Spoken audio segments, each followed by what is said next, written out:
I'm out just west of downtown Denver, out here in the beginning of the Front Range, right by Red Rocks. So cool, I never knew exactly where those were.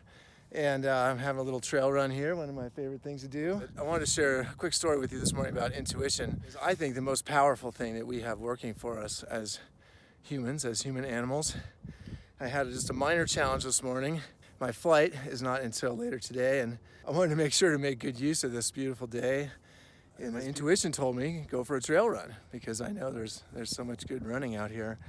And and then I got up this morning, I went to have coffee, had my coffee, got back to the hotel, sat down, started writing. I had a little inspiration to write, and I got to be an hour or so, and I thought, well, I could just sit here in my comfortable hotel room and continue writing, and I don't have to, get in an Uber and figure out how to get out to the trailhead here and, run 8 miles, and maybe then I won't get thirsty, and maybe I'll get hungry, maybe it'll be too hot. I started coming up with all these excuses and alternatives for myself, alternatives to what my second sight had already told me. And then just as I did just now, I took a moment to go back and look at the original message that I had gotten, because I've learned now that my second sight, my intuition, is the voice of me. It's the most powerful thing that I have in terms of guiding me on this path through life. And that it's always right. The second sight is always right.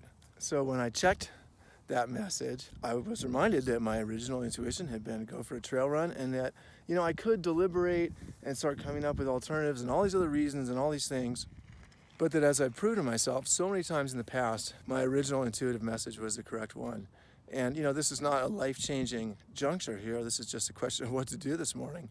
But I know from experience that even these small decisions can often be the source of great anxiety. And so I've learned to stick with my intuition and to stick with that original intuitive message. Put on my running shoes, I got an Uber, I came out here, I got sweaty, and of course, it was the right thing to do. It's absolutely beautiful.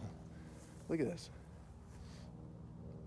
The other thing about intuition that I've learned and that's so powerful, drinking, crushed, repressed, buried, that drinking buried my second sight. Okay? And that no wonder I was anxious and depressed, because I didn't have my intuition available to me.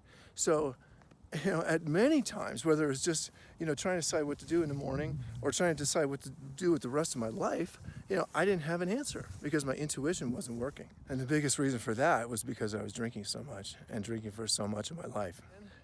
Cognitive dissonance is when you know something to be true and yet you persist in doing something else. And that's exactly what happens when you hear your intuition, when your second sight speaks to you, and then question it and persist in doing something else. That kind of cognitive dissonance, not listening to my intuition, not paying attention to my second sight, started to drive me crazy. I didn't trust my intuition because it wasn't working for me. And so when it did crop up, I didn't really know whether to listen to it, and I found myself in this very anxious, confused state where I didn't know what to do. I didn't know whether to trust that message, and often I would do the opposite or something other than what my intuition was telling me. Then I'm really I'm telling my intuition to shut up.